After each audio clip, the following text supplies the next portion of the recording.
Yeah, going back to Saturday's game, that was a tough game. We versus a really good program, a really good team as well. We knew that going into this game. We knew that it was going to be a different style of play. We knew it was going to be about a game management, a clock management, about efficiency, about discipline, about execution. That was preached all week, just really by the style of play of how Troy is.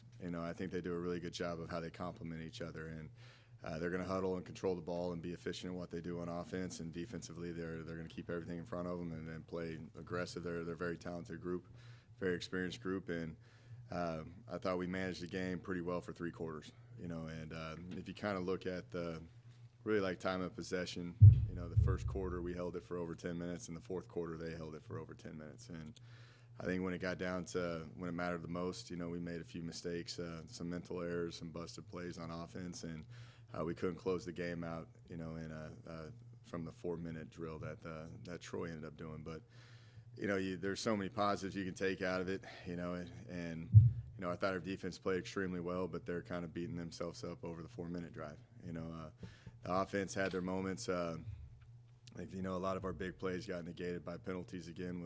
We only had 2 penalties, and that was on 2 holding penalties after really good runs for us. But it was a game that we knew that had to be down to clock management and get a shot to give us a chance to get to the fourth quarter. If we got to the fourth quarter, we had a chance to win that game. And you're 14-10 going into the fourth, and you feel pretty good about yourselves. And they ended up, making more plays than us in that fourth quarter where they hit that touchdown. The offense couldn't, sustain any drives from that point. And the defense couldn't finish it out.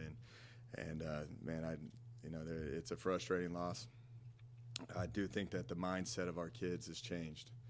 You just see them in the locker room, and you see how we played together as a team, and we talked about complementary football and being efficient and not beating ourselves, and I thought we did that all the way up to the fourth quarter.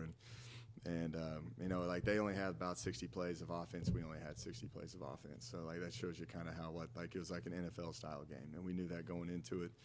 But, you see the kids afterwards. It hurt them.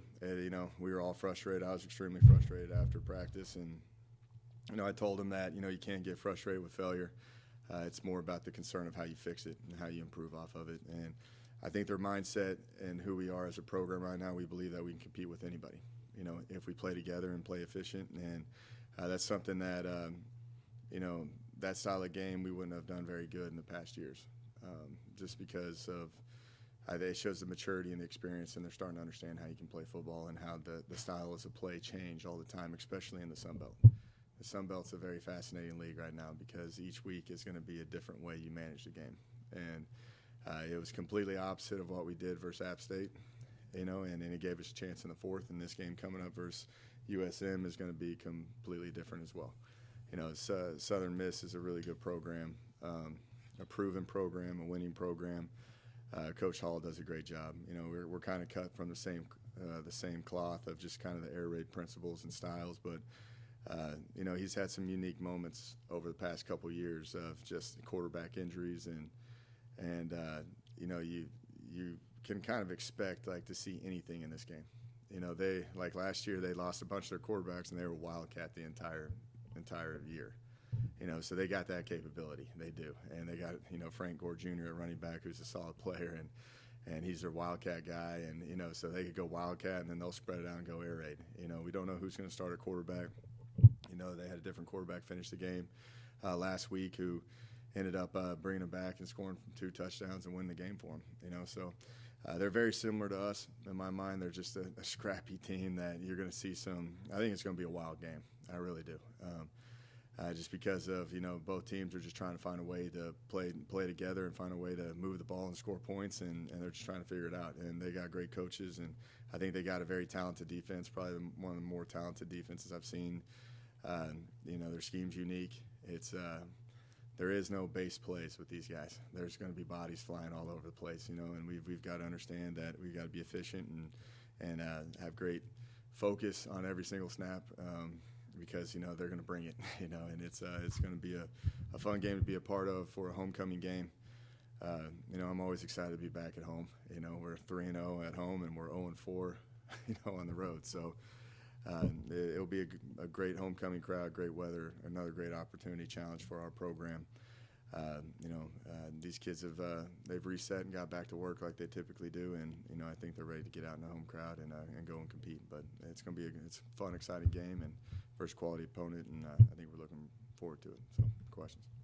Jake kind of hit on it with the Troy stuff. I know there is no such thing as a moral victory, but a team that even in the not too distant past would have run you all out of the stadium. The fact you guys have had a chance to win that game in the fourth quarter shows obviously the progress you all have made. Just talk about that progress, about now competing against these opponents, even Appalachian State, being able to run them out of here, where this program is certainly a lot different than it was 12 months ago. Yeah, no, we've improved drastically here, and our kids, they believe that they can win, and they're very extremely frustrated when the game's over, which has been a change. Like these guys expect to win, and they prepare the right way, and you kind of just look at that game and how you manage it, and we talked about it all week, and it comes back to just the consistency of execution at the end, and they're far better at the end of the game when it mattered, I think that our kids, they understand what it takes to win at a high level, and that's something that I appreciate of these guys. We work tirelessly because we're going through a bunch of injuries and moving parts, and our personnel groupings offensively are just insane. Like, you got guys like Titus Lyons that are like literally playing at extremely high level, and like he wasn't even really in the 2 deep like 2 weeks ago, but that just shows you what we're trying to do. We're trying to just put guys in position to have great matchups and move and shake, and they understand exactly what we're trying to accomplish, and our kids are doing they're bought into what we're doing, and they believe it, and I just want these kids to win so bad, like that eventually, like when it does, like just the feeling that they see and the emotions that they express after they win in the locker room is pretty fun to be a part of. So it's about the process of making sure that we're doing everything we can to put them in a great spot. Frank Gore Jr., obviously, he's kind of like his father, who ran for 16,000, 17,000 in the NFL. How do you slow him down, and do you take anything from what you all were able to do to shut Chase Bryce down a couple weeks ago? Any correlation you can use to try to shut down Gore? Yeah, they're a talented team. You focus on one element of the game, it's going to expose another element, which, I think the receiver core is very explosive. I think the Brownlee kid is phenomenal, and then when you add like the running backs and how they are, like in Frank Gore Jr. is just a tough kid and can do it all. He can wildcat it. He's a every down back. He's definitely a guy that we have put an emphasis on this week. But we got to understand that the game's going to be played in a unique way. As you're going to have to start cheating guys into the box. For him, but that's going to force some one-on-one situations on the perimeter. So. We got to pick and choose our battles with that, but we definitely got to account for trying to stop the run, because that's where it starts. Because I think Frank Gore is the heartbeat of that entire team. My final question is USM, first year in the Sun Belt. Obviously, they played a lot of years in Conference USA against UTSA. Have you talked to Traylor or any of your counterparts down at UTSA about slowing down Southern Miss?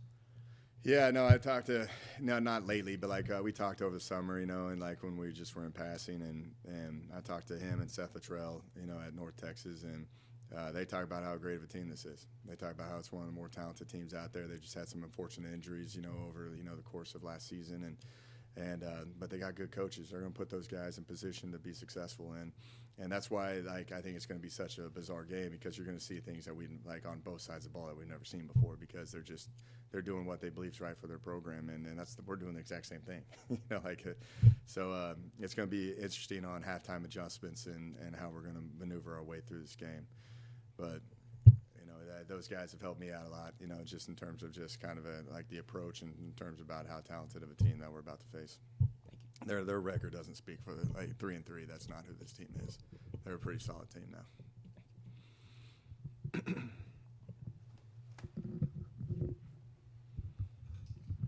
Coach, you look back at their game against Arkansas State. It was a relatively low-scoring game, 20-19 final. You kind of mentioned what they like to do on offense. They'll sprinkle in some wildcat. They rely heavily on Gore as a big part of their offense. They like to run the ball.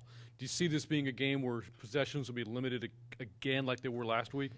It could be, yes. You know, like if you just look at the Sun Belt in general, it's a defensive league. You know, like across the board. You know, you look at Georgia Southern and like Coastal, they're always doing some great things offensively. But like if you look at the types of games that are being played, they're really getting to the fourth quarter and who's going to have the last ball and who's going to make the least amount of mistakes. You know, you look at how Troy's played every single one of their games.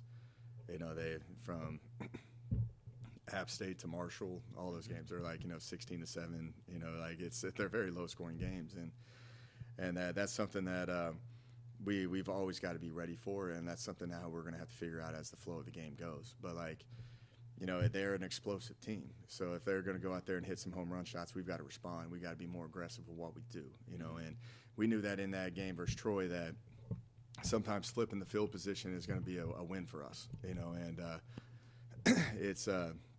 And that's why I consider it like an NFL game. But like this one's just going to be a bunch of like two teams that are just very scrappy, and it's going to be a very physical game, and it's going to be guys just trying to figure it out and work their way through the game. So the approach could be a minimal possession game, but it could be a shootout. You never know. But the style of play, I feel like it is going to be a minimal possession game. But you know, like I'm always cautious and careful when I talk to our team about that, because I said that last year versus Georgia Southern. I guess this was 2020 versus Georgia Southern, if you remember that. Mm-hmm. And they're typically a minimal possession game, and I think we had like 25 drives in the first half, you know, and then we had 4 in the second half, you know. Yeah. So like you just never know at times, because the Sun Belt will keep you on your toes at all times. So you got to be ready to play with both styles of how the game management will be. You won't get your bye week until next week, so this will be 8 straight weeks of football for your program. Can't wait. I was going to ask, I mean, in terms of holding up mentally, physically, you know, how is your team right now since they haven't had that break yet? They're good. They're good. They understand that, you know, we've got work to do.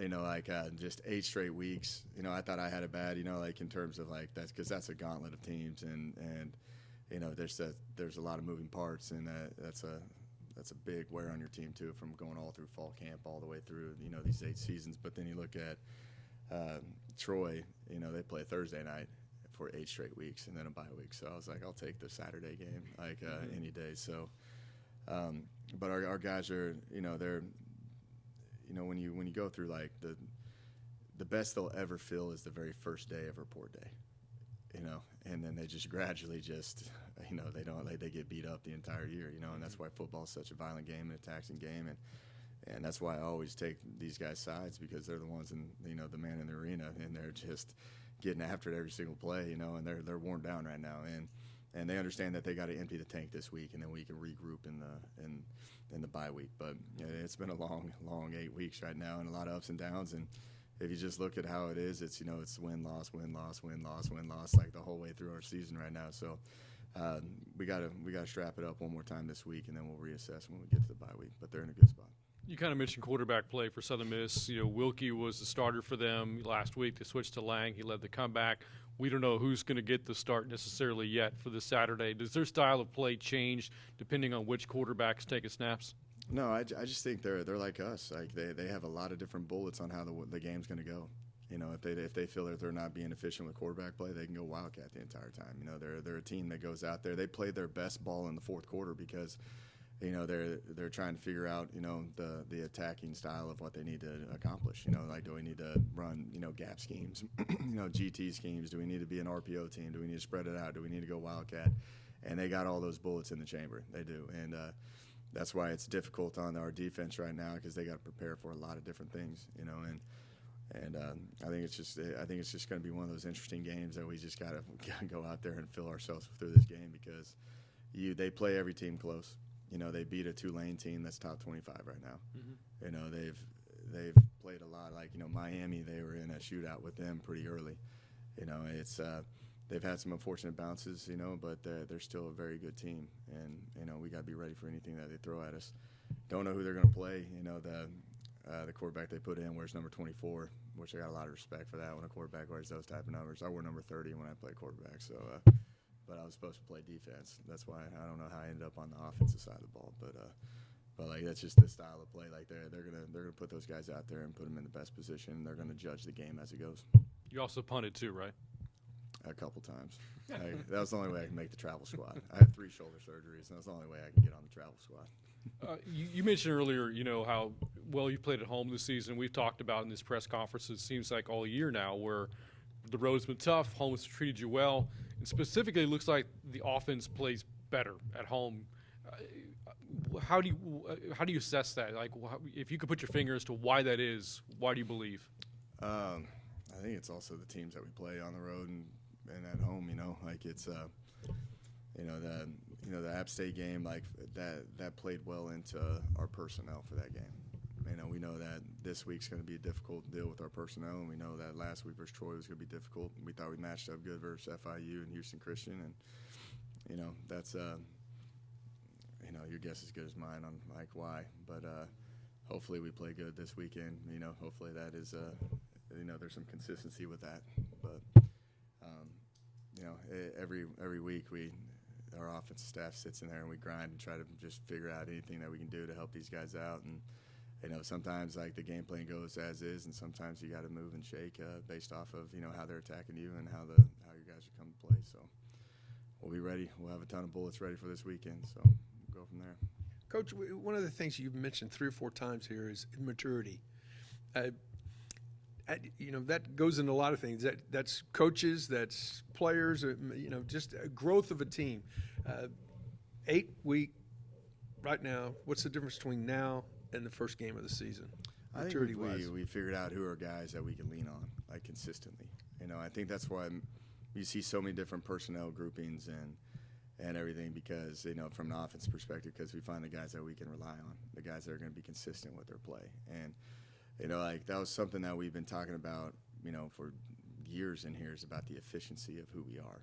And like you want to play everybody, but at the end of the day, like you got to find the guys that are consistently doing their job at a high level. And while you're doing that and you're playing the guys that you're leaning on, you also got to develop the other guys, and you got to bring them along when the injuries do occur and everything of that nature. But I do think a lot of the failures that have happened this year, like that they've learned from it, and they've grown from it, and they developed from it. And I think that's a sign of just a group of men that are just trying to figure it out.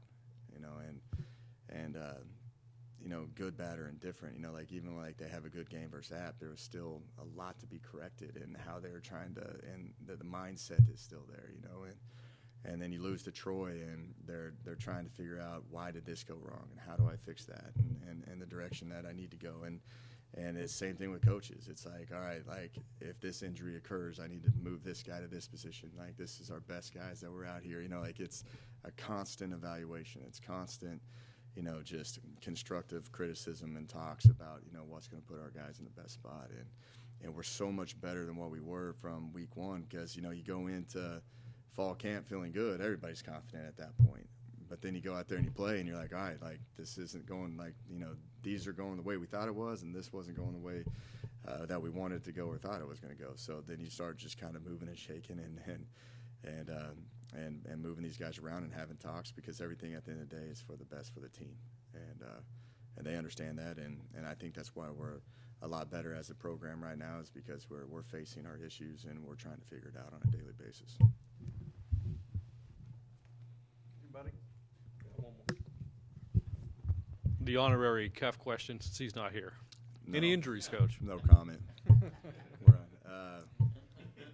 think we're pretty good. Yeah, we're still beat up from kind of that James Madison game, but we're getting healthier. That's where we're at. But no one went out in the game, did they? I can't remember. And everyone, there's just typical bumps and bruises. That's it. Yep. So we should be good. Kef, if you're listening, that was for you. Appreciate you, Kev. Oh, Colton, you have one? Yeah, I got it. Oh, my bad. This week being homecoming, and you've seen a lot on social media about the Southwest Texas stuff popping up. But how important is it to being able to honor that Southwest Texas heritage, especially in the football program? Yeah, no, it's really deep into the roots of our program.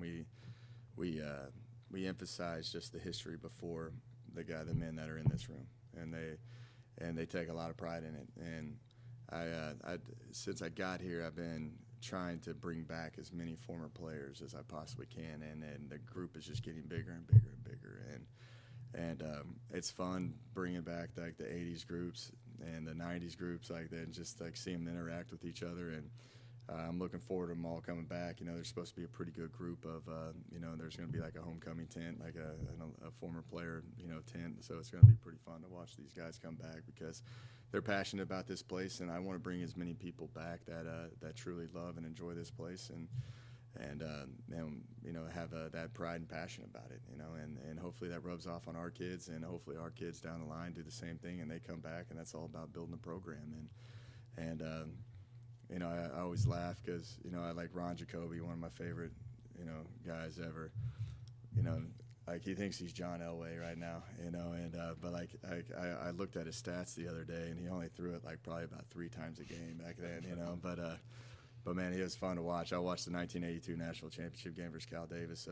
You know, just it's on YouTube. It's a great watch, you know, and just to watch those guys run around, and you see why they're so passionate about this place, because they're competitive and they won a lot of games, and they had a great time here, and you know, like I think it's so important just to kind of carry on their legacy, and because, you know, there's the one they get more upset, you know, about games than a lot of people out there, you know, for that currently, because they got that much passion and pride about this program and this university. So anything we can do to bring these guys back and get them around more, you know, the better we are going to be as a university.